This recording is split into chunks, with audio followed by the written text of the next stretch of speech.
الحمدللہ نحمدہ ونستعینہ ونستغفرہ ونؤمن بہ ونتوکل علیہ ونعوذ باللہ من شرور انفسنا ومن سیئات اعمالنا من یہدہ اللہ فلا مضل لہ ومن یضللہ فلا ہادی لہ ونشہد ان لا الہ الا اللہ وحدہ لا شریک لہ ونشہد ان سیدنا محمدا عبدہ ورسولہ ارسلہ بالہدی ودین الحق لیظہرہ علی الدین کلہ وکفی باللہ شہیدا فصلی اللہ علیہ وسلم تسلیما کثیرا کثیرا اما بعد فاعوذ باللہ من الشیطان الرجیم بسم اللہ الرحمن الرحیم ان ھذا القرآن یہدی للتی ہی اقوم۔ محترم خواتین و حضرات، جیسا کہ ابھی آپ کو یاد دلایا گیا کہ شیخوپورہ میں ماہانہ بنیادوں پر تنظیم اسلامی نے ایک سلسلہ درس قرآن شروع کیا تھا جو کرونا کی پابندیوں کی وجہ سے جاری نہ رہ سکا طویل عرصے تک، اور آج اس کا دوبارہ اجرا کیا جا رہا ہے۔ اس میں جو قرآن مجید کے منتخب حصے بیان ہو رہے تھے، ان کے ذریعے سے قرآن مجید کا بنیادی پیغام آپ تک پہنچانے کی کوشش کی جا رہی تھی۔ اس میں سب سے پہلے کچھ جامع اسباب کا بیان ہوا، پھر ایمان کے مباحث کا، اور پھر عمل صالح کا بیان جاری تھا، اور انفرادی زندگی میں اللہ تعالیٰ ہمیں کیسا دیکھنا چاہتا ہے اس کا مطالعہ یہاں کیا جا چکا۔ رب اجتماعیت کا آغاز ہو رہا ہے، اور اس میں سب سے پہلے سورۃ التحریم ہے۔ سورۃ التحریم 28ویں پارے کی آخری سورت ہے، اور یہ مدنی صورتوں کے ایک سلسلے کا آخری سبق ہے۔ قرآن مجید میں مکی اور مدنی صورتوں کو اکٹھا کیا گیا ہے۔ زمانہ نزول کے اعتبار سے مکی صورتیں پہلے ہیں اور مدنی صورتیں بعد میں ہیں۔ نبی اکرم صلی اللہ علیہ وسلم نے وحی کے آغاز کے بعد 13 سال مکہ مکرمہ میں گزارے، اور قرآن مجید کا 2/3 حصہ نبی اکرم صلی اللہ علیہ وسلم پر آپ کے قیام مکہ کے دوران نازل ہوا، اور 1/3 مدینہ منورہ میں نازل ہوا۔ لیکن قرآن مجید جو ہمارے سامنے ہے، اور یہی اصل قرآن ہے، اس میں سورہ فاتحہ مکی صورت ہے، اور اس کے بعد 4 طویل مدنی صورتیں ہیں، سورۃ البقرہ، سورۃ آل عمران، اور سورۃ النساء، اور پھر سورہ مائدہ۔ اس کے بعد پھر مکی صورتیں ہیں 2، پھر 2 مدنی صورتیں ہیں، اور اس کے بعد پھر ایک مکی صورتوں کا سلسلہ شروع ہوتا ہے، پھر ایک مدنی صورت ہے، پھر مکی صورتیں ہیں، پھر مدنی صورت ہے۔ 27ویں پارے میں سورۃ رحمان کے بعد سورۃ الواقعہ ہے، اور اس سے پہلے سورۃ قمر ہے، یہ بھی ایک مکی صورتوں کا سلسلہ ہے۔ اس کے بعد سورۃ الحدید سے مدنی صورتوں کا ایک سلسلہ ہے، بلکہ ایک بڑا خوبصورت گلدستہ ہے۔ قرآن مجید میں صورتوں کی تعداد کے اعتبار سے مدنی صورتوں کا سب سے بڑا کلیکشن جو ہے وہ یہاں پر ہے، یعنی 27ویں پارے کے آخر سے شروع ہوتا ہے، اور پورا 28واں پارہ مدنی صورتوں پر مشتمل ہے۔ سورۃ مجادلہ، پھر سورۃ حشر، پھر سورۃ ممتحنہ، پھر سورۃ صف، پھر سورۃ الجمعہ، پھر سورۃ المنافقون، پھر سورۃ التغابن، اور اس کے بعد سورۃ طلاق، اور پھر سورۃ التحریم۔ ان میں سے جو آخری 2 صورتیں ہیں، یہ دونوں آئینی زندگی سے بحث کرتی ہیں، گھریلو زندگی سے بحث کرتی ہیں، اور ان میں بالخصوص میاں بیوی کے تعلقات کیسے ہونے چاہیے، اور اس میں بگاڑ کیا کیا ہو سکتے ہیں، اس کا تذکرہ ہے۔ جیسا کہ طلاق کا لفظ بتا رہا ہے کہ وہ خاندانی زندگی کی ایک انتہا جو پسندیدہ نہیں ہے، اس کا تذکرہ ہے۔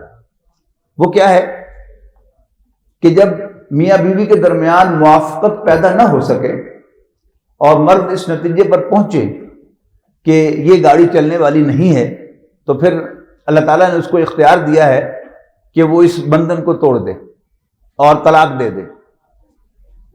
لیکن جو پسندیدہ ہے وہ کیا ہے کہ مرد اور عورت کے درمیان موافقت ہو، ان کے درمیان محبت ہو، ان دونوں کے دل میں ایک دوسرے کے لیے ایثار اور قربانی کا جذبہ ہو، ان دونوں کے اندر ٹالرنس ہو۔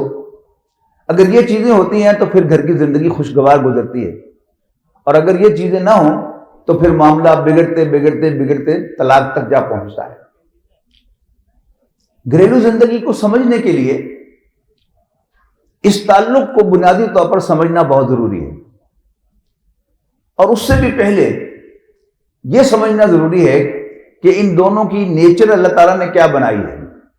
مرد کی نیچر کیا ہے، عورت کی نیچر کیا ہے۔ اللہ تعالیٰ نے دونوں کو مختلف کام اسائن کیے ہیں۔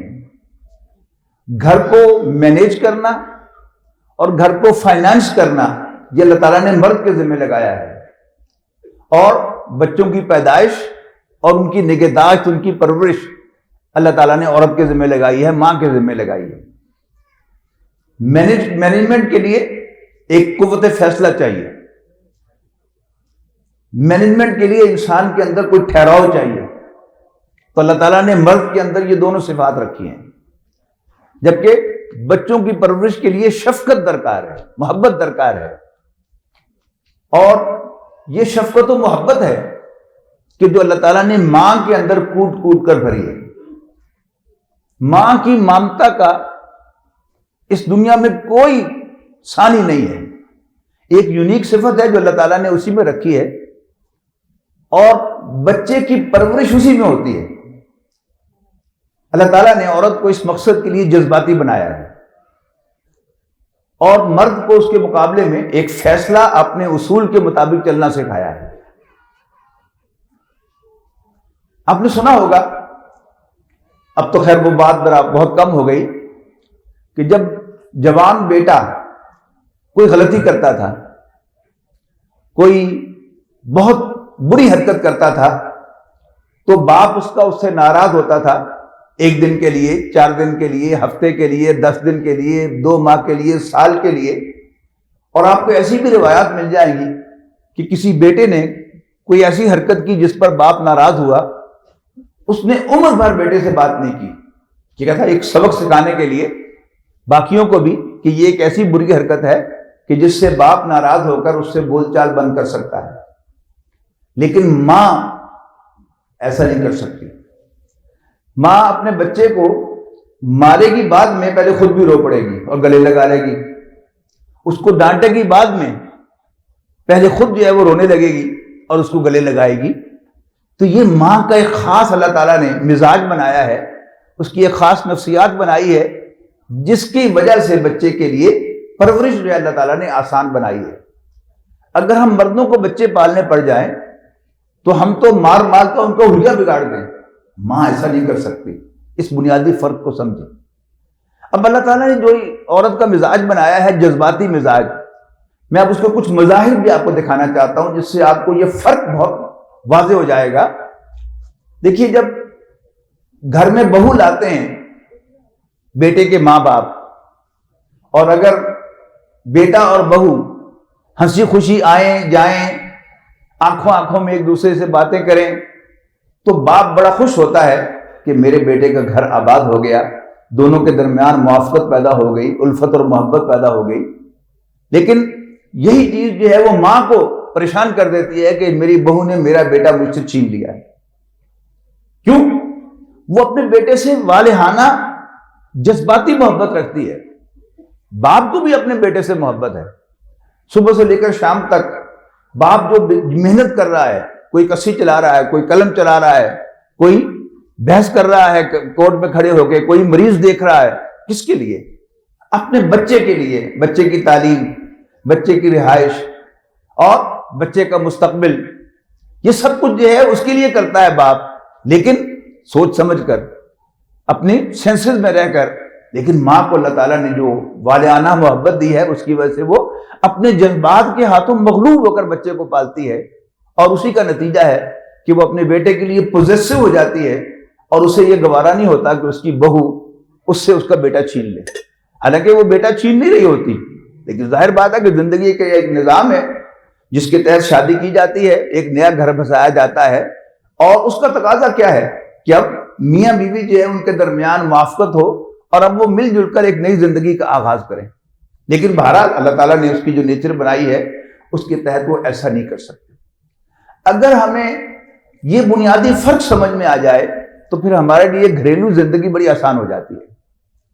ورنہ اگر ہم اصولوں پر چلتے رہیں اور ہر موقع پر ہم اس کی مین بیس میں پڑ جائیں تو پھر یہ گاڑی نہیں چل سکتی.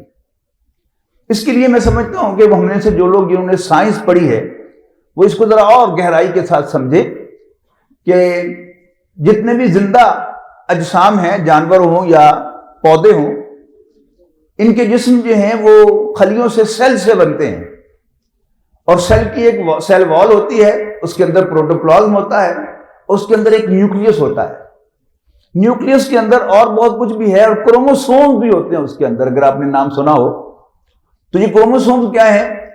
اس کو آج کی زبان میں ہم سیل کا سافٹ ویئر کہہ سکتے ہیں. جیسے نا کہ ایک کمپیوٹر ہے، اس کا ایک ہارڈ ویئر ہے اور ایک اس کا سافٹ ویئر ہے. ہارڈ ویئر کیا ہے؟ ڈیسک ٹاپ ہے، لیپ ٹاپ ہے، نوٹ بک ہے، اور یہ ہمارا اینڈرائڈ فون ہے جو ہماری جیب میں ہم لیے پھر رہے ہیں. یہ سب کیا ہے؟ ہارڈ ویئر ہیں. لیکن اس کی ایل سی ڈی پر ہمیں وہی کچھ نظر آتا ہے جو اس کے اندر سافٹ ویئر لوڈ ہوا ہوتا ہے. تو سافٹ ویئر کے اعتبار سے، کروموسومز کے اعتبار سے اگر ہم دیکھیں تو اللہ تعالیٰ نے مرد اور عورت کو ایک جیسا نہیں بنایا. یعنی انسان کے سیل میں، ہر سیل میں 46 کروموسومز ہوتے ہیں 23 جوڑوں کی شکل میں. ان میں سے 22 جوڑے مرد اور عورت میں ایک جیسے ہوتے ہیں، ایکس ایکس کروموسوم، ادھر بھی ایکس ایکس کروموسومز. لیکن جو 23واں جوڑا ہے وہ ایک جیسا نہیں ہوتا. عورت کا وہ 23واں جوڑا بھی ایکس ایکس ہوتا ہے اور مرد کا وہ جوڑا جو ہے ایکس ایکس وائی ہوتا ہے. اور انسان کے جسم میں کتنے سیل ہیں؟ 50,000 نہیں، 50 ملین نہیں، 50 بلین نہیں، اپ ٹو 50 ٹریلین سیلز ہوتے ہیں. تو ذرا آپ اپنا موبائل کھول کے ذرا کیلکولیٹ کر کے دیکھیں کہ مرد اور عورت میں کتنا فرق ہے. یعنی 1/46 کو آپ ضرب دیں 50 ٹریلین کے ساتھ تو اتنا فرق ہے مرد اور عورت میں. جس کے معنی کیا ہے کہ ویسے تو ایک موٹا سا جو فرق کیا ہے کہ اللہ تعالیٰ نے مرد اور عورت میں داڑھی مونچھ کا فرق رکھا ہے. عورتوں کے چہرے پر نہ داڑھی ہوتی ہے نہ مونچھ ہوتی ہے. اور ایک عضو کا فرق ہے مرد اور عورت کے درمیان. باقی سارا جسم بظاہر ایک جیسا دکھتا ہے کہ عورت کے ہاتھ کی بھی 4 انگلیاں، ایک انگوٹھا ہے، مرد کے ہاتھ کے بھی 4 انگلیاں اور ایک انگوٹھا ہے. لیکن جب ہم اس نقطہ نگاہ سے دیکھیں گے تو وہ ہاتھ بھی ایک جیسے نہیں ہیں. اور یہی کروموسوم بال تک کے اندر ہوتے ہیں. عورت کا بال اور مرد کا بال وہ بھی ایک جیسے نہیں ہیں. اسی طرح دونوں کی نیچر ایک جیسی نہیں ہے، دونوں کی فطرت ایک جیسی نہیں ہے، دونوں کی خصلتیں ایک جیسی نہیں ہیں، دونوں کی سوچ ایک جیسی نہیں ہے، دونوں کی نفسیات ایک جیسی نہیں ہے، دونوں کی کیمسٹری ایک جیسی نہیں ہے. یہ دونوں ایک دوسرے سے بالکل مختلف دو وجود ہیں. پہلے اگر یہ بات سمجھ میں آ جائے تو پھر باقی سب کچھ سمجھنا بہت آسان ہو جاتا ہے. جس کا میں نے فرق بتایا آپ کو کہ اللہ تعالیٰ نے انسان کو جو جذبات عطا کیے ہیں، مرد کو بھی عورت کو بھی، اور اس کے ساتھ ساتھ ایک اور چیز دی ہے جس کو عقل کہا ہے قرآن مجید میں. عقل کیا چیز ہے؟ عقال اس رسی کو کہتے تھے عرب، جس سے عرب بدو اپنے اونٹ کا گھٹنا باندھتا تھا. جب وہ چاہے کہ یہاں بیٹھ جائے اور ہلے نہ تو یہاں اسے بٹھا کر اس کا گھٹنا باندھ دیا جاتا تھا. اور اگر عرب بدو چاہتا تھا کہ یہ کچھ چر پھر لے، کچھ جھاڑیوں میں منہ مار لے، تو اس کا اگلا پاؤں اور پچھلا پاؤں لوز کر کے باندھ دیتا تھا کہ بھاگ نہ سکے لیکن آہستہ آہستہ وہ تھوڑا سا چل کر جھاڑیوں میں منہ مار لے. اس رسی کو عقال کہتے تھے. اور عرب جب اونٹ پر سوار ہوتا تھا اسی رسی کو ہمارے کنڈکٹر کی طرح، جیسے ہمارا کنڈکٹر وہ ٹکٹ کاٹ کر وہ پینسل جو ہے وہ اپنے کان میں لگاتا تھا، تو عرب بدو اسی رسی کو اپنی پگڑی کے اوپر جو ہے لپیٹ لیتا تھا. آج عرب اونٹ پر سوار نہیں ہوتا، لینڈ کروزر اور مرسیڈیز پر سوار ہوتا ہے، کیڈیلیک پر سوار ہوتا ہے، لیکن آج بھی وہ عقال ان کے رومال کے اوپر آج بھی موجود ہے، اسے عقال ہی کہتے ہیں.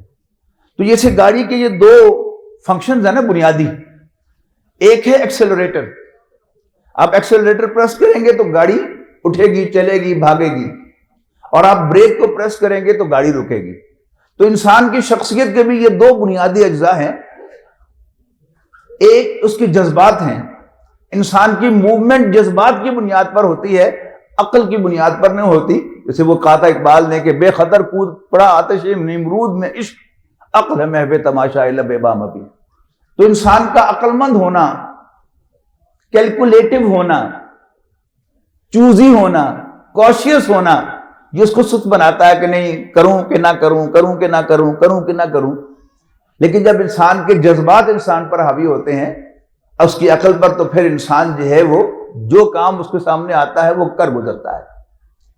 تو اللہ تعالیٰ نے مرد عورت کے درمیان بنیادی طور پر اسی ریشو کا فرق رکھا ہے کہ اللہ تعالیٰ نے مرد کے سلسلے میں اس کی جو عقل کی فیکلٹی ہے اس کو حاوی کیا ہے، اور عورت کے اندر اس کے پاس بھی عقل ہے، اور اللہ تعالیٰ نے اس سلسلے میں عورت کے معاملے میں اس کے جذبات کو اس پر حاوی کیا ہے۔ یہ دونوں ہی عقل والے ہیں، دونوں ہی جذباتی ہیں، دونوں کے اندر اللہ تعالیٰ نے روح پھونکی ہے، مرد کے اندر بھی روح ہے، عورت کے اندر بھی روح ہے، دونوں کو اللہ تعالیٰ نے شرف انسانیت سے مشرف کیا ہے۔ عورت بھی انسان ہے، مرد بھی انسان ہے، لیکن بہرحال ود ان ہیومن بینگ یہ دونوں آئیڈینٹیکل نہیں ہیں، ایک جیسے نہیں ہیں۔ نبی اکرم صلی اللہ علیہ وسلم نوع انسانی کے لیے قیامت تک کے لیے نمونہ تھے،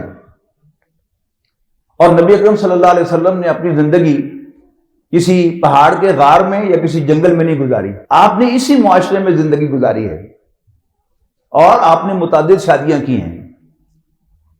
مکہ مکرمہ میں یعنی 25 سال کی عمر میں آپ نے حضرت خدیجہ سے شادی کی ہے، اور آپ کی عمر مبارک 50 برس کی تھی جب حضرت خدیجہ کا انتقال ہوا ہے، یعنی نبوت کے 10ویں سال، اور وہ بھی آپ کی بڑی کامیاب زندگی ہے۔ وہ بھی اللہ تعالیٰ کا ایک خاص تحفہ تھا جو نبی اکرم صلی اللہ علیہ وسلم کو اللہ تعالیٰ نے حضرت خدیجہ کی شکل میں دیا تھا۔ پھر یہ بات بھی یاد رکھنے کی ہے کہ جیسے نبی اکرم صلی اللہ علیہ وسلم نوع انسانی کے لیے نمونہ ہے بالعموم اور مردوں کے لیے بالخصوص، اسی طرح ہماری مائیں حضرت خدیجہ سے لے کر اور آخری بیوی تک جس سے نبی اکرم صلی اللہ علیہ وسلم نے شادی کی ہے، نکاح کیا ہے، یہ سب کے سب جو ہیں یہ ہمارے لیے نمونہ ہیں، ہماری خواتین کے لیے نمونہ ہیں۔ دوسری بات یہ یاد رکھنے کی ہے کہ سورۃ الاحزاب میں بڑے صاف الفاظ میں، اور یہ آیات کہاں ہیں یہ بھی آپ کو یاد رہے گا انشاءاللہ، 21ویں اور 22ویں پارے کا جنکشن، یعنی سورۃ احزاب کا وہ رکوع جو آدھا 21ویں پارے میں ہے اور آدھا 22ویں پارے میں ہے، اس میں نبی اکرم صلی اللہ علیہ وسلم کی ازواج کو خطاب کرتے ہوئے کہا گیا ہے لستن کا احد من النساء، تم عام عورتوں جیسی نہیں ہو، یو آر ویری اسپیشل۔ اگر میں یہ کہوں کہ عورتوں کے جنس میں اور عورتوں کی لاٹ میں دا بیسٹ آف ویمن لاٹ جو ہیں وہ نبی اکرم صلی اللہ علیہ وسلم کی ازواج ہیں، تو آپ شاید مجھ سے بالکل اتفاق کریں گے کہ نبی اکرم صلی اللہ علیہ وسلم کی ازواج بہترین عورتیں ہیں، اور ان جیسی کوئی عورت نہ پیدا ہوئی نہ ہوگی۔ اب نبی اکرم صلی اللہ علیہ وسلم کی زندگی میں آپ کی ازواجی زندگی ایک بہت خوبصورت چیپٹر ہے، بہت خوبصورت چیپٹر ہے، ابھی آپ کے سامنے آئے گا۔ گھر کو مینیج کرنے کے، بیویوں کے ہینڈل کرنے کے کئی طریقے ہیں، موٹے موٹے جو ہیں وہ دو ہیں۔ ایک طریقہ ہے ایک سخت گیر انسان کا سا، جس کی مثال یہ ہے کہ ایک عورت نے اپنی سہیلیوں سے کہا کہ شکریہ شوہر جی مینو فٹ ہوا کیا ہے، یعنی اس کا شوہر اس کو بلاتا نہیں تھا، اور ایک دفعہ اس کے شوہر نے اس کو فٹے منہ کہا تو اس پر بھی اس نے شکر ادا کیا کہ آج انہوں نے مجھے فٹے منہ کہا ہے۔ یہ ایک ایکسٹریم ہے، لیکن یاد رکھیے گا یہ طریقہ شوہر ہونے کا نبی اکرم صلی اللہ علیہ وسلم کے شوہر ہونے کے طریقے سے کوسوں دور ہے۔ نبی اکرم صلی اللہ علیہ وسلم اس کے بالکل برعکس نظر آئیں گے۔ آپ سیرت النبی کا مطالعہ کریں گے یا ایسی صورتوں کا مطالعہ کریں گے جن میں نبی اکرم صلی اللہ علیہ وسلم کی ازواجی زندگی کا تذکرہ ہے، آپ کو محسوس ہوگا کہ اس قسم کی شوہریت کے ساتھ نبی اکرم صلی اللہ علیہ وسلم کا دور کا بھی واسطہ نہیں ہے۔ اس کے اچھا یہی جو چیز ہوتی ہے عورت کو دبا دے اس حد تک کہ وہ بات بھی نہ کرے اور اس پر بھی خوشی کا اظہار کرے کہ آج اس کے شوہر نے اس کو فٹے منہ کہا ہے. اس کے مقابلے میں بڑا نیچرل سا انداز ہے. کسی بھی ادارے میں اگر آپ کا باس بہت سخت ہے اور بڑا اتھارٹیٹو ہے تو آپ اسے بات کرنا بھی پسند نہیں کرتے. وہ بلائے گا تو آپ بس سر کرتے ہوئے اندر جائیں گے اور بات ختم ہو جائے تو آ جائیں گے. لیکن اگر آپ کا باس نرم مزاج ہو، اچھا مزاج رکھتا ہو، خوش اخلاق ہو، تو اس کی خوش اخلاقی کے جواب میں آپ بھی اس کے ساتھ جو ہے وہ ذرا خوش اخلاقی سے پیش آتے ہیں، ہنسی مذاق بھی ہو جاتا ہے. وہ آپ سے مذاق کر لیتا ہے، باس آپ اس سے مذاق کر لیتے ہیں، ایک خوشگوار ماحول کے اندر گفتگو ہوتی ہے. لیکن یہ کہاں سے شروع ہوتا ہے معاملہ؟ یہ باس سے شروع ہوتا ہے، یہ سب آرڈینیٹ سے شروع نہیں ہوتا. نبی اکرم صلی اللہ علیہ وسلم بہترین شوہر تھے، بہترین انسان تھے، بہترین مرد تھے، بہترین باپ تھے، بہترین کمانڈر تھے، بہترین امیر تھے، بہترین ریاست کے سربراہ تھے، بہترین استاد تھے. اسی طرح نبی اکرم صلی اللہ علیہ وسلم بلا شبہ بہترین شوہر بھی تھے. اب آپ نے وہ کردار کیسے ادا کیا؟ یہ ایک بڑا دلچسپ موضوع ہے اور یہ بڑا اہم موضوع ہے. عام طور پر ہمارے ہاں اس کو کوئی اہمیت نہیں دی جاتی کہ شاید یہ بھی کوئی دین سے پڑھنے کی شے ہے. ہمارے ہاں خاندانوں کی روایات ہیں، وہ جیسے ان جنرل حضرت عمر رضی اللہ تعالیٰ عنہ کا وہ فرمان ہے کہ انہوں نے رسول اللہ صلی اللہ علیہ وسلم سے کہا کہ جب ہم مکہ مکرمہ میں تھے تو ہماری عورتیں ہمارے کنٹرول میں تھیں، لیکن یہاں مدینے کی عورتیں جو ہیں یہ مردوں پر حاوی ہیں، اور اب ان کے ساتھ رہ کر ہماری عورتوں کا بھی کچھ مزاج جو ہے وہ بدل گیا ہے. تو یہ خاندانوں کے بھی مزاج ہوتے ہیں، علاقوں کے بھی مزاج ہوتے ہیں، اور انڈیویجول بھی مزاج ہوتے ہیں. لیکن اصل چیز کیا ہے کہ ہمارے لیے وہ درمیانی راہ کون سی ہے؟ کیا عورت کو دبا کر رکھنا، اس کو اپنی مملوک سمجھ کر اور اس کو احساس دلا کے کہ وہ ہماری مملوک ہے، کیا یہ صحیح طریقہ ہے؟ یا اس کو یہ احساس دلانا کہ وہ بھی ایک انسان ہے، اللہ تعالیٰ نے اس کو بھی ایک عزت دی ہے، شرف انسانیت سے نوازا ہے، یہ بات ذہن میں رکھ کر اس کو اکوموڈیٹ کرنا اور اپنی عقل کا استعمال کر کے اس کے جذبات کا پاس کرنا اور اس کی باتوں پر ریئیکٹو نہ ہونا. رسپونڈ کرے انسان ضرور، لیکن ریئیکٹو نہ ہو، یہ وہ مطلوب طریقہ ہے. قرآن مجید میں اس موضوع پر بہت سی صورتوں میں اللہ تعالیٰ نے ہدایات دی ہیں. سورہ بقرہ میں ہے، سورہ نساء میں ہے، پھر سورہ نور میں ہے، سورہ احزاب میں ہے، سورہ تغابن میں بڑی خوبصورت آیت آئی ہے جس میں مردوں کو ایک انسٹرکشن دی گئی ہے بڑی زبردست. وہاں فرمایا گیا کہ یا ایھا الذین آمنوا، اے ایمان والو، ان من ازواجکم و اولادکم عدوا لکم فاحذروہم. اے ایمان والو، تمہاری بیویوں اور تمہاری اولاد میں سے کچھ تمہارے دشمن ہیں. سب کے سب دشمن نہیں، کچھ دشمن ہیں، لیکن یہ اس طرح کے دشمن نہیں ہے کہ جن سے لڑائی کی جائے. فاحذروہم، بس ان سے ہوشیار رہو کہ وہ تمہیں کسی گڑھے میں نہ گرا دیں، وہ تمہیں جہنم کے گڑھے میں نہ گرا دیں. فاحذروہم، ان سے ہوشیار رہو. لیکن ان سے ڈیل کیسے کرو، ان کے ساتھ معاملہ کیسے کرو، ان کے ساتھ پیش کیسے آؤ؟ 3 انسٹرکشنز ہیں ایک ہی مفہوم کی. عفو کہتے ہیں چھوڑ دینے کو. نبی اکرم صلی اللہ علیہ وسلم کا وہ فرمان جس میں آپ نے داڑھی بڑھانے کا حکم دیا، اس میں الفاظ ہے اعفوا اللحیٰ وقصوا الشوارب. داڑھیوں کو چھوڑ دو، یعنی ان کو بڑھنے دو اور مونچھوں کو تراشو. تو فرمایا وَإِن تَعْفُوا، اگر تم درگزر کرو گے، چھوڑ دو گے. اس میں ایک سوال بڑا اہم ہے کہ یہاں پر عورتوں اور بیویوں کو اکٹھا کیا گیا ہے، وہ کیا چیز مشترک ہے ان کے درمیان؟ نبی اکرم صلی اللہ علیہ وسلم ایک مرتبہ عید کی نماز پڑھا کر واپس جا رہے تھے تو آپ کا عورتوں کے انکلوژر کے پاس سے گزر ہوا. آپ نے عورتوں سے خطاب کرتے ہوئے فرمایا یا معاشر النساء، اے عورتوں، تصدقنا، صدقہ دیا کرو، میں تمہیں جہنم میں جلتا ہوا دیکھ رہا ہوں. عورتوں نے حیران ہو کر پوچھا کہ اللہ کے رسول وہ کیوں؟ تو آپ نے فرمایا تکثرن اللعنہ، تم بہت زیادہ لعن طعن کرتی ہو. جسے ہم اپنی زبان میں کہتے ہیں بہت زیادہ زبان دراز ہو. وَتَكْفُرْنَ الْعَشِيرَ، اور شوہروں کی ناشکریاں ہوں.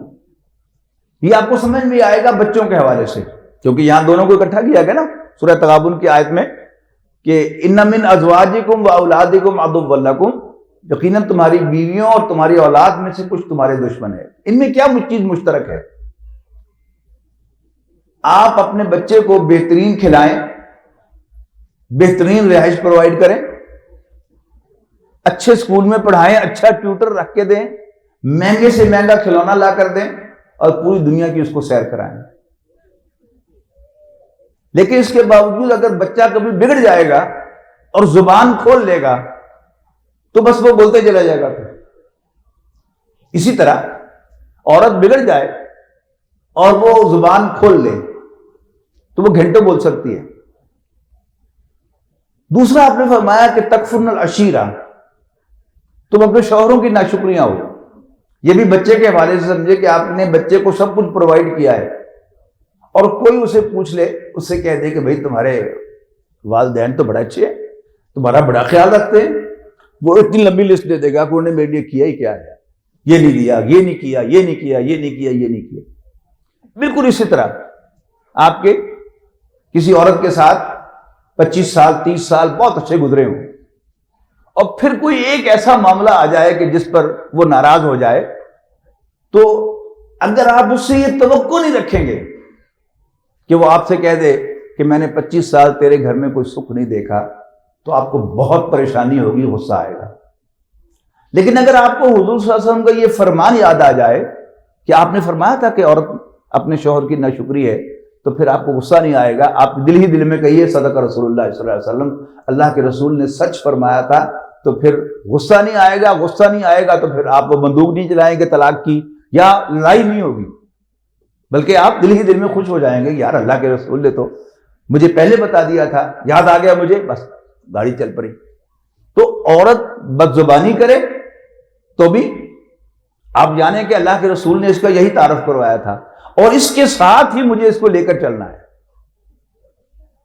اور جب وہ ناشکری کرے، ان الفاظ میں کہے کہ میں نے تیرے گھر میں کوئی سکھ نہیں دیکھا، یا کوئی اور الفاظ استعمال کرے کہ میں ہی ہوں جو تیرے گھر میں بیٹھی ہوں، اور کوئی ہوتی تو کب سے چھوڑ کی جا چکی ہوتی.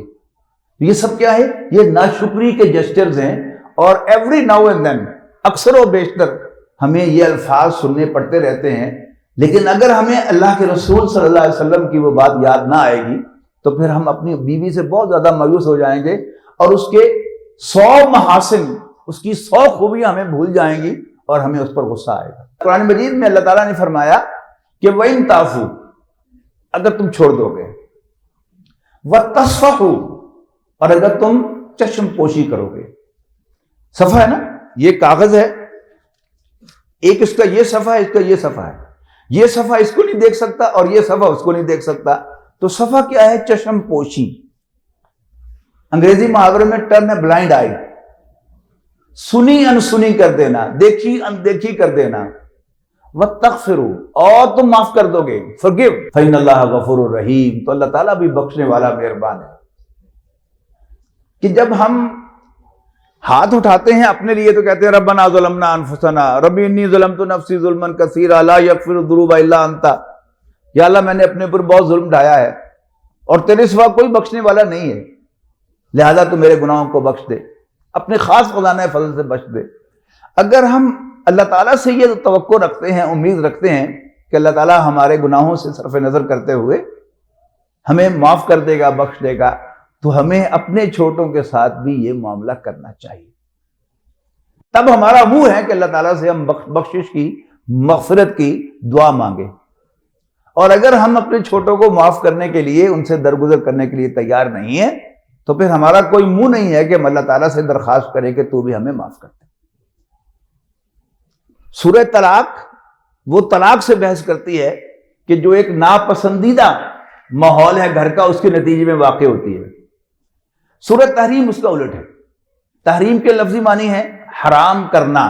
فرمایا اعوذ باللہ من الشیطان الرجیم یا ایھا النبی لما تحرم ما احل اللہ لک تبتغی مرضات ازواجک، اے نبی کیوں حرام کرتے ہو جو اللہ نے آپ کے لیے حلال کیا ہے، تبتغی مرضات ازواجک، اپنی بیویوں کو خوش کرنے کے لیے۔ اس سے آپ ثابت ہو گیا کہ نبی اکرم صلی اللہ علیہ وسلم ایک ایسے شوہر تھے کہ جو اپنی بیویوں کو خوش کرنے کو ایک آبجیکٹو سمجھتے تھے کہ یہ کرنے کا کام ہے۔ ہم میں سے بہت سے لوگ انفارچونیٹلی یہ سمجھتے ہیں بدقسمتی سے کہ شاید عورتوں پر روب ڈال کر، انہیں گالیاں دے کر اور ہمیشہ ڈانٹ ڈپٹ کر شاید وہ اچھے شوہر بن جاتے ہیں، اور عورتیں جو ہیں وہ ان کی عزت کرتی ہیں۔ عزت تو مجبوراً وہ کریں گی، لیکن دل سے عزت نہیں ہوتی۔ ہم میں سے ہر شخص اگر ایک جائزہ لے لے اپنا، کیا جب میں گھر جاتا ہوں تو میرے بیوی بچے میرے آنے سے خوش ہوتے ہیں، یا ان کو میرے جانے سے تکلیف ہوتی ہے؟ تو اسی سے اندازہ ہو جائے گا کہ میں اپنے گھر میں کیسا ہوں۔ اگر تو میں جب گھر میں داخل ہوتا ہوں تو میرے بیوی یہ محسوس کرتی ہے کہ میرے سر کا تاج آ گیا۔ سر تاج اسی سے بنا ہے نا، میرے سر کا تاج آ گیا ہے، میرا سر جو ہے وہ ڈھانک دیا گیا ہے۔ اور بچے محسوس کریں کہ ہمارا والد، ہمارا محافظ آ گیا ہے، اب ہمیں کوئی خطرہ نہیں ہے۔ پھر تو سمجھیں، اللہ کا شکر ادا کریں کہ آپ مسنون طریقے سے اپنے گھر میں رہ رہے ہیں اس پہلو سے۔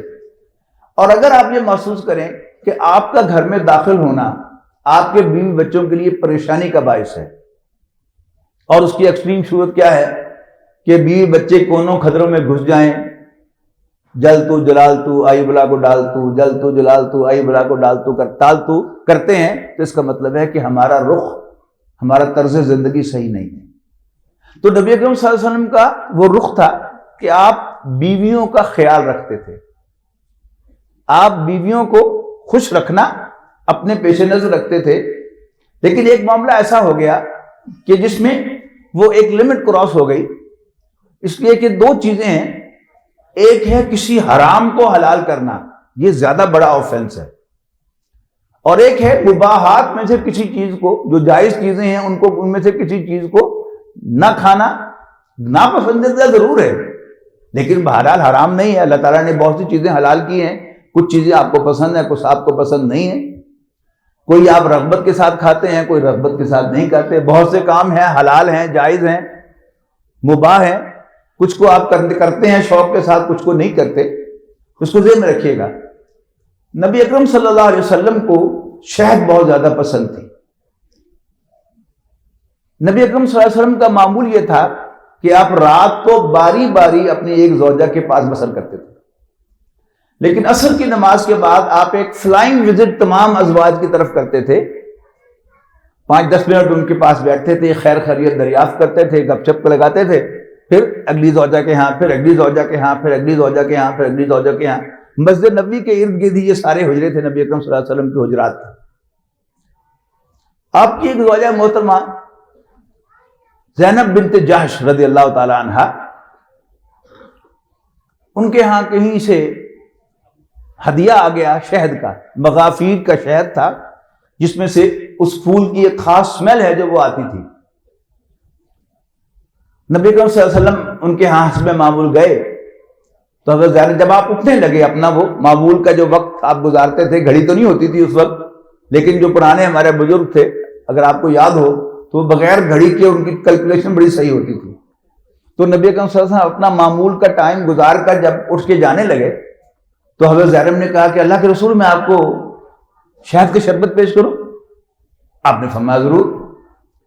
تو ظاہر بات کہ اللہ کے نبی گھر میں بیٹھے ہوں اور برکتیں نازل ہو رہی ہوں، تو حضرت زینب رضی اللہ تعالی عنہا نے ذرا آرام سے اس کو مکس کیا اور تھوڑی سی اور دیر لگائی، اور پھر آ کر نبی صلی اللہ علیہ وسلم کو پیش کیا۔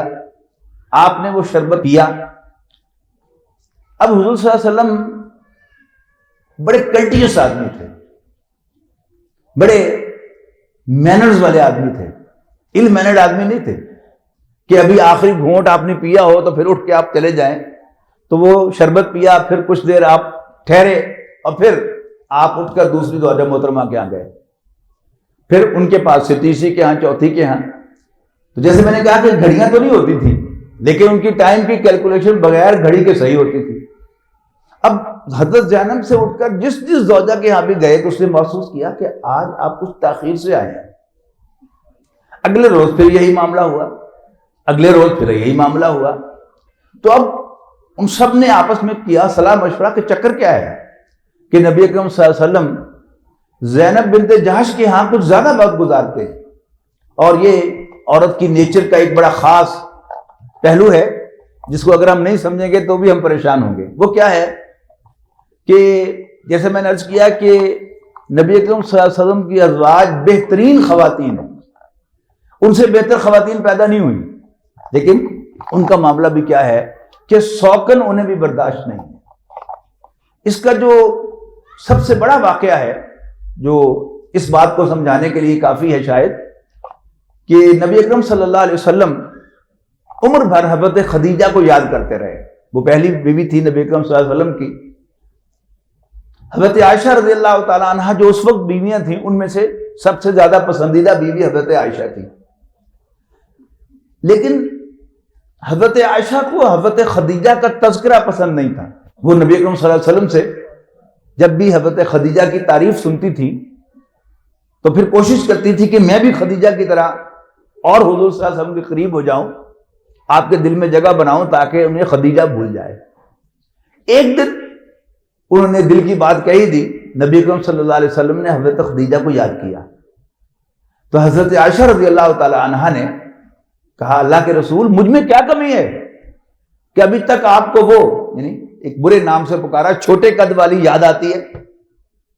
تو نبی اکرم صلی اللہ علیہ وسلم قربان ہوں ان پر، ہم سب کے ماں باپ، آپ نے فرمایا عائشہ مجھے خدیجہ کے بارے میں کچھ نہ کہا کرو، تمہیں معلوم ہے کہ اس نے میرا ساتھ اس وقت دیا تھا جب میرا ساتھ دینے والا کوئی نہ تھا۔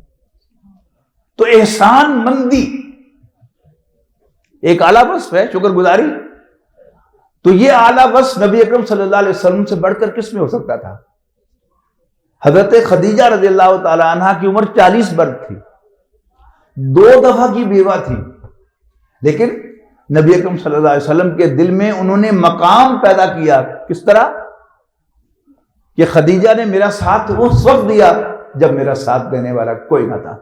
سلام علیہ، اللہ تعالیٰ ہمارا سلام، ہمارا سلیوٹ ان تک پہنچائے۔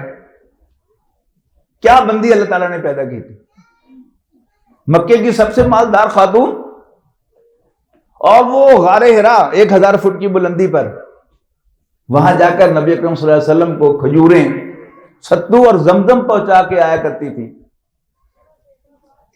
جب نکاح ہوا ہے حضرت خدیجہ اور نبی اکرم صلی اللہ علیہ وسلم کا، بڑا دلچسپ واقعہ ہے کہ ابو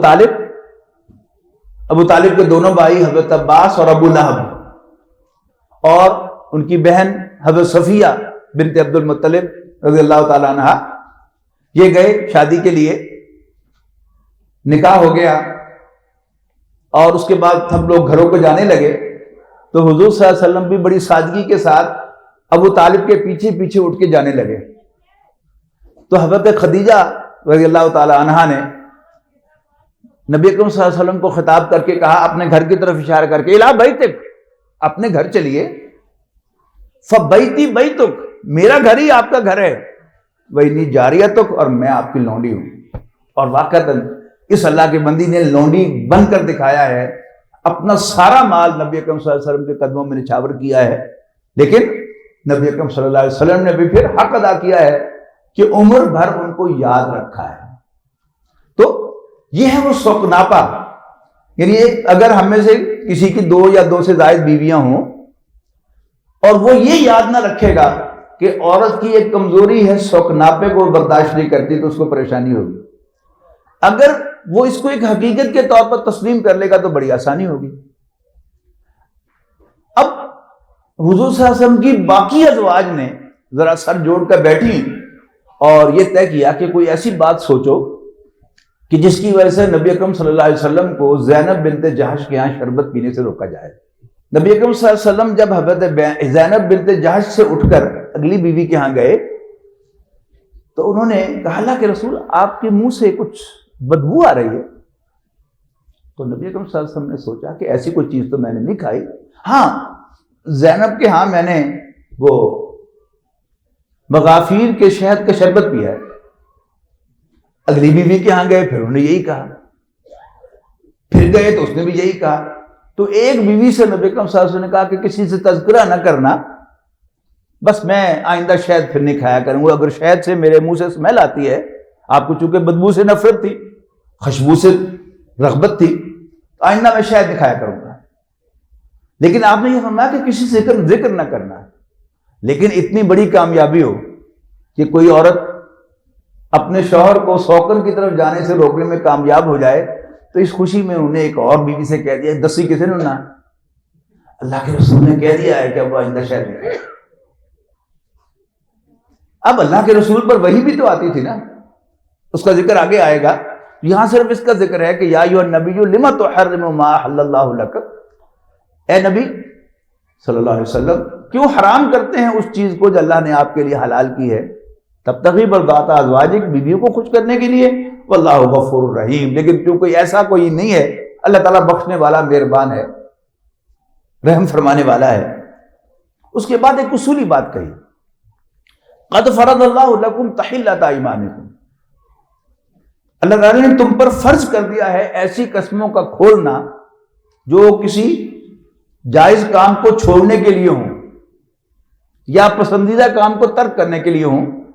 جیسے جب حضرت عائشہ صدیقہ رضی اللہ تعالیٰ عنہ پر عبداللہ بن ابی نے تہمت لگائی، تو حضرت ابوبکر صدیق کا ایک بھانجا وہ بھی اس بات کو اچھالنے میں بڑا پیش تھا، اس پر حضرت ابوبکر رضی اللہ تعالیٰ عنہ کے بہت سے احسانات تھے۔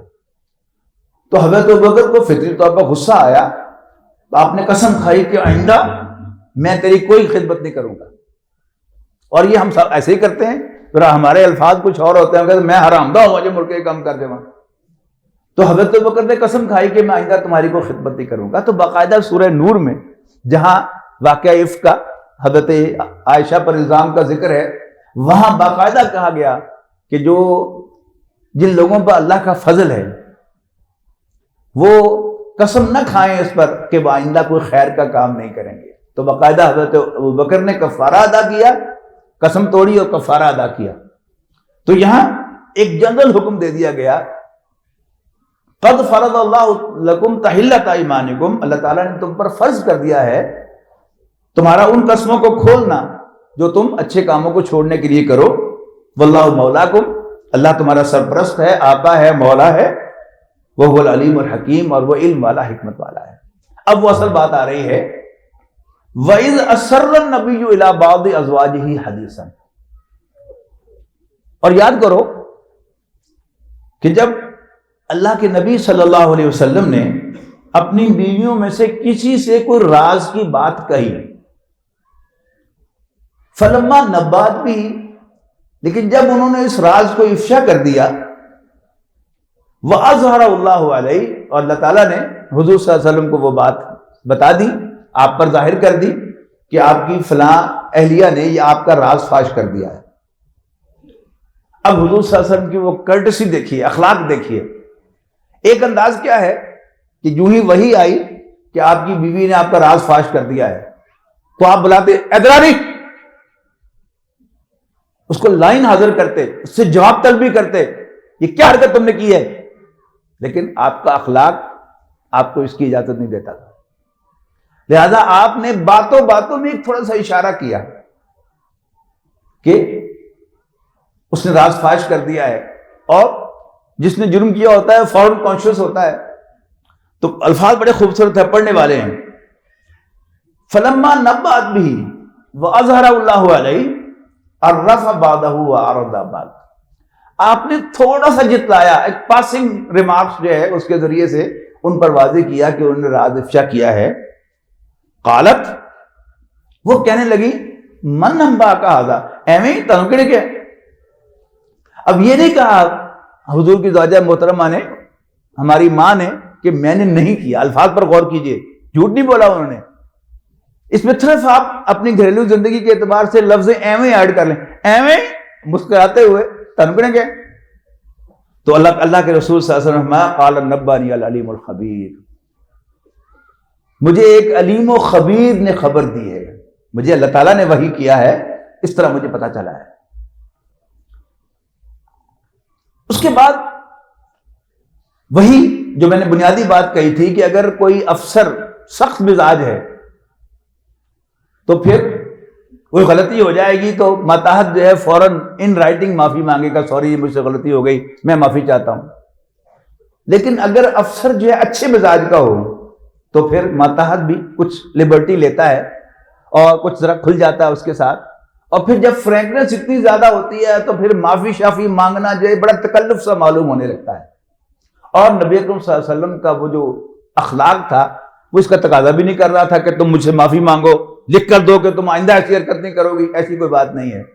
لیکن حضرت محمد مصطفیٰ صلی اللہ علیہ وسلم چونکہ اللہ کے رسول ہیں، لہذا اللہ تعالیٰ ان کے پیچھے کھڑا ہوتا ہے ان کی حفاظت کے لیے، ان کے احترام کی حفاظت کے لیے، ٹو میک شیور کہ he is given a due respect, تاکہ اللہ تعالیٰ جو ہے ان کے پیچھے کھڑا ہوتا ہے تاکہ ان کی جو عزت ہے وہ ان کو دی جائے۔ لہذا اللہ تعالیٰ کا وہ جلال جو ہے وہ آ رہا ہے، ان تتوبا الی اللہ، یہاں حاضر کے صیغے میں دو کو خطاب کیا گیا ہے۔ یہاں یہ بھی ایک ضمنی بات نوٹ کرا دوں آپ کو کہ قرآن مجید میں عورتوں کو براہ راست مخاطب نہیں کیا گیا ان جنرل،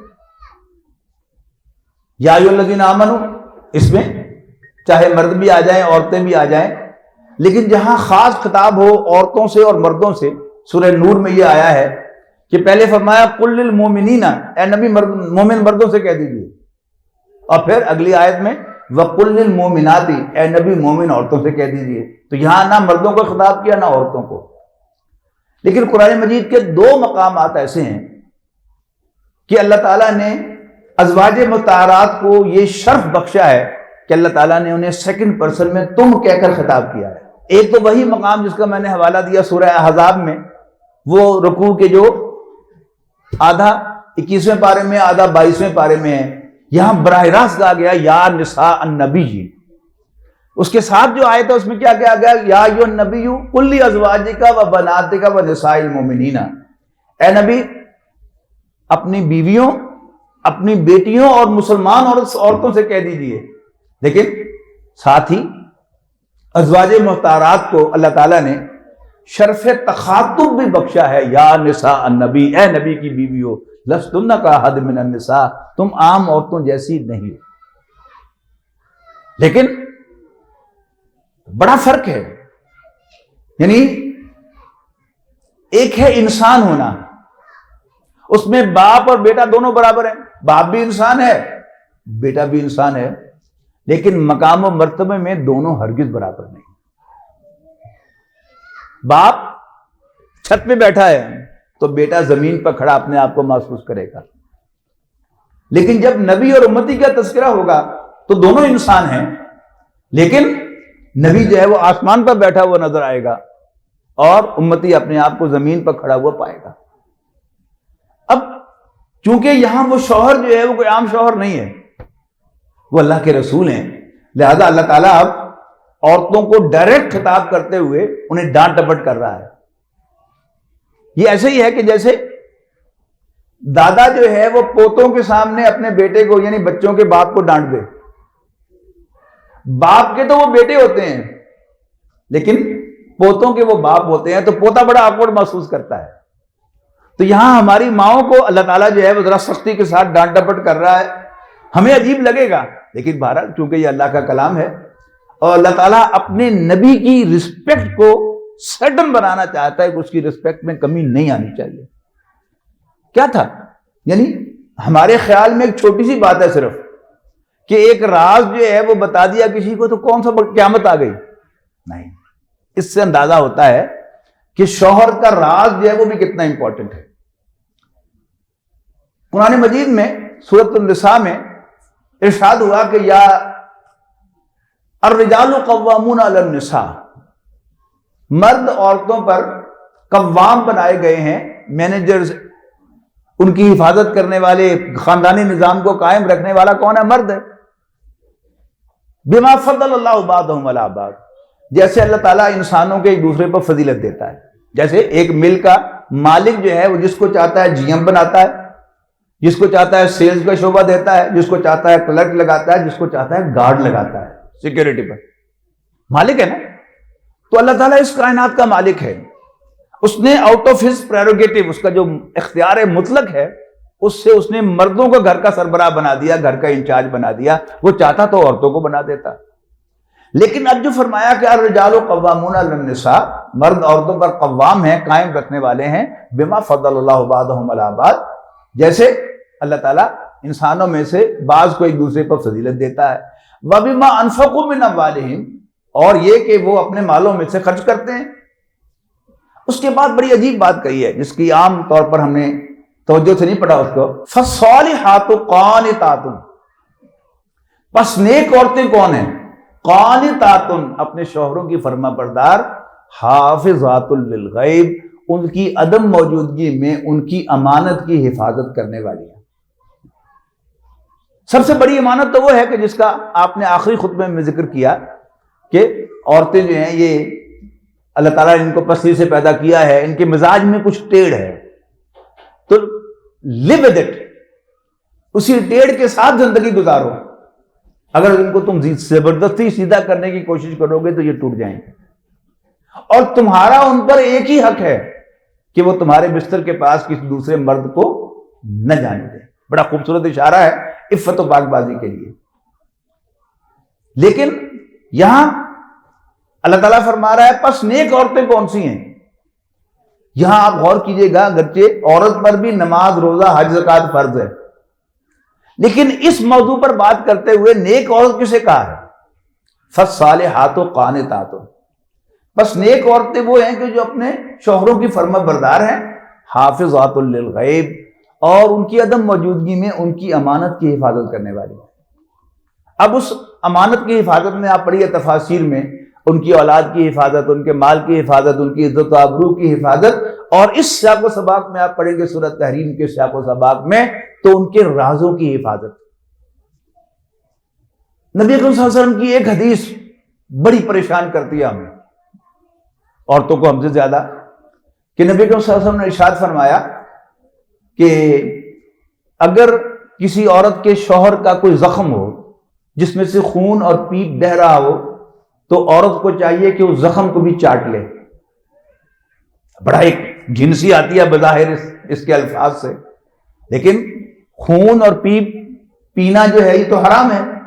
تو یہ محاورے میں آپ جائیں گے تو سمجھ میں آئے گی کہ مرد کا کوئی زخم ہو جس میں سے خون رستا ہو، اس کی کوئی ایسی اخلاقی گراوٹ ہے، اس میں کوئی ایسی برائی ہے جس میں سے پیپ اور بدبودار خون جو ہے وہ رس رہا ہو، تو بھی عورت اس کو پبلک نہ کرے، لوگوں سے اس کا تذکرہ نہ کرے، بلکہ اس راز کو راز رکھے۔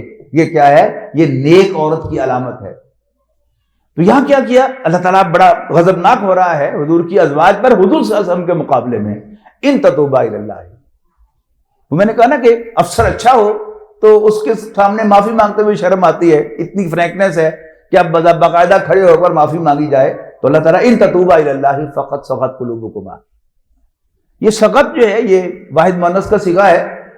جیسے عربی زبان میں رغبت ہے نا، راغبہ الہ ہے کسی کی طرف رغبت ہونا، اور راغبہ عن کسی سے منہ موڑنا۔ ومن یرغب عن ملت ابراہیم الا من صفی نفسہ، کون ہے جو ابراہیم کے طریقے سے منہ موڑے گا سوائے اس کے کہ جس کی مت ہی ماری گئی ہو۔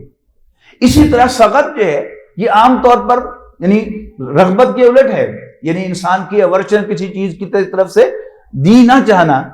لیکن اس میں بعض مفسرین نے عربی کے پرانے اشعار نقل کیے ہیں کہ جن میں اس کا میلان بھی اس کا ترجمہ ہے، تو وہ زیادہ صحیح ہے، ان تتوبا الی اللہ، اے دونوں بیویوں اگر تم اللہ کی جناب میں توبہ کرو، فقط سغت قلوبکما، تو تمہارے دل تو مائل ہیں ہی، صرف ذرا ہمت نہیں ہو رہی اس شفقت کی وجہ سے جو رسول اللہ صلی اللہ علیہ وسلم فرماتے ہیں، اور وہ جو فرینکنس وہاں پر گھر کے ماحول کے اندر ہے، اس میں باقاعدہ کوئی معافی مانگنا تمہیں عجیب لگ رہا ہے کہ دل میں تم شرمندہ ہو۔ ان تتوبا الی اللہ فقط سغت قلوبکما وان تظاہر علیہ، اور اگر تم ہمارے نبی کے خلاف مظاہرہ کرو گی، جتھے بازی کرو گی، تو سن لو فإن اللہ هو مولاه، تو اللہ تعالیٰ اپنے نبی کا سرپرست ہے، حامی ہے.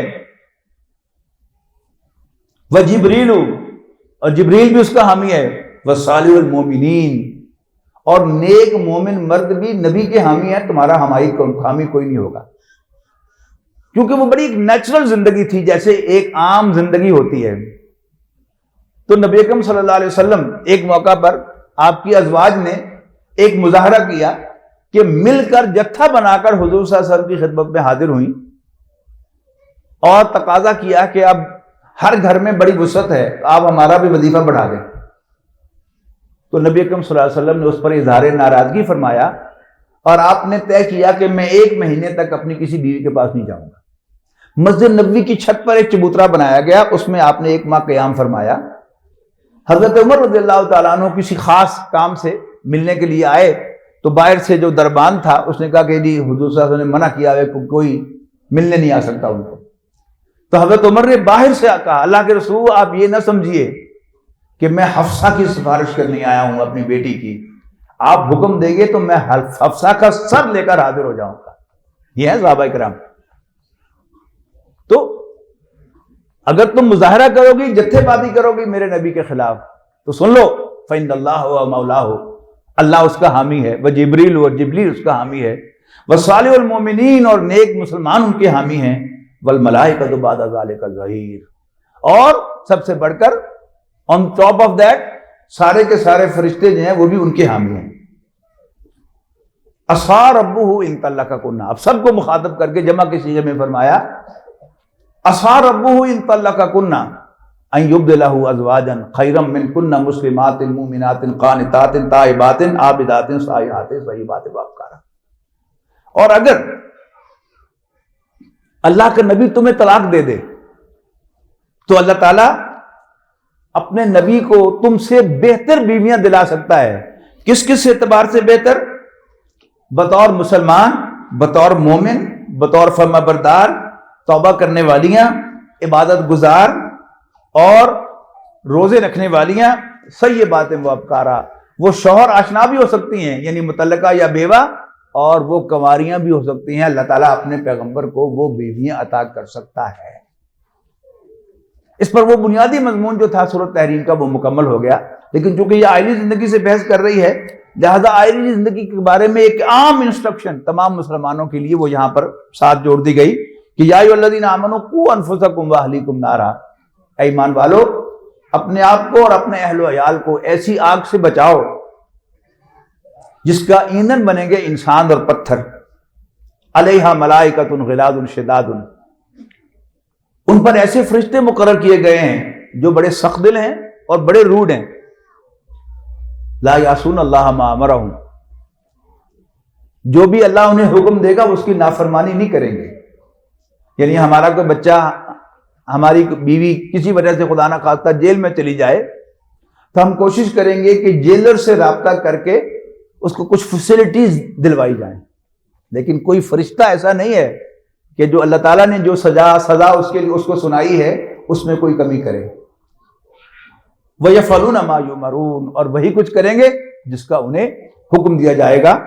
جی وقت ختم ہو گیا ہے، اسی پر آج اکتفا کرتے ہیں. اللہ تعالیٰ سے دعا ہے کہ اللہ تعالیٰ ہمیں اچھا شوہر بننے کی توفیق دے ہم مردوں کو، اور جو ہماری بیویاں، ہماری مائیں، ہماری بہنیں ہیں، ظاہر ہے وہ بھی ہر ایک جو ہے وہ آج نہیں تو کل کسی کی بیوی بننے والی ہیں، ان کو آئیڈیل بیویاں بننے کی توفیق عطا فرمائے. صرف ایک بات مردوں کے لیے انسٹرکشن آ گئی کہ درگزر کرو، چشم پوشی کرو اور معاف کرو. عورتوں کے لیے ایک حدیث سنا کر ان کی رہنمائی کے لیے میں بات ختم کرتا ہوں کہ نبی اکرم صلی اللہ علیہ وسلم نے ارشاد فرمایا من علامات المرأۃ الصالحۃ ثلاث. 2 کا ذکر آ گیا کہ نیک عورت کی 3 نشانیاں ہیں. 2 کا ذکر قرآن مجید کی آیت میں آ گیا. تیسری کی طرف میں توجہ دلانا چاہتا ہوں اپنی بیٹیوں، اپنی ماؤں اور بہنوں کی. آپ نے فرمایا پہلی علامت کیا ہے نیک عورت کی؟ یہاں بھی نوٹ کیجئے گا، نماز روزہ اس پر فرض ہے عورت پر بھی، لیکن یہاں پر ان کا ذکر نہیں کیا. پہلی بات کس کا ذکر کیا وہ کیا ہے؟ اذا نظر علیہا زوجہا ضحکت وسرت، جب اس کے شوہر کی اس پر نظر پڑے تو وہ اسمائل پاس کر کے اس کو خوش کرے.